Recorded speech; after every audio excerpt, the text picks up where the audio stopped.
Women are gaining their status, they're gaining their shot, and regardless if you think it's a man's game, it's not anymore.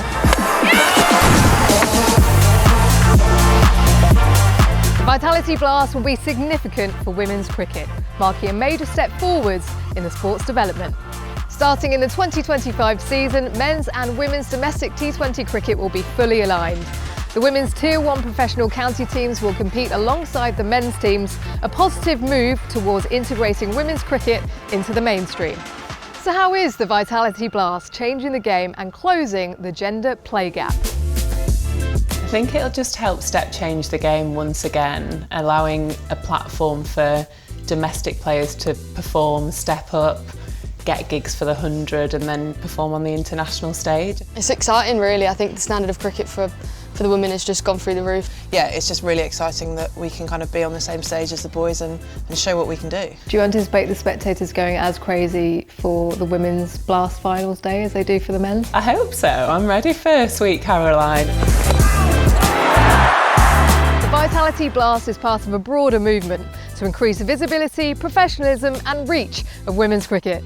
The ambition for women's cricket is for it to be as big, bold and brilliant as it possibly can be. We want to see sold-out crowds, people really falling in love with the players, with the game and really caring about women's cricket. Even around the games and you've got young girls with names on the back of their shirts that are women, where when I was growing up it just wasn't even an option. The women's game has evolved enormously over the last 10 years. When I joined the ECB, the game wasn't professional. We used to train at weekends or after people's jobs and now, yeah, we're in fully professional setups. It's not always been the case for women to have a career in cricket. One of the things that really drives me personally is to create opportunities for young girls that I didn't have. I've got a little girl and a little boy and I really want to make sure that they have equal levels of opportunity and accessibility in the sport moving forwards. The fact that you've got the Vitality Blast investment behind it, I can see the game really progressing and England taking on Australia in the next Ashes series. I hope so.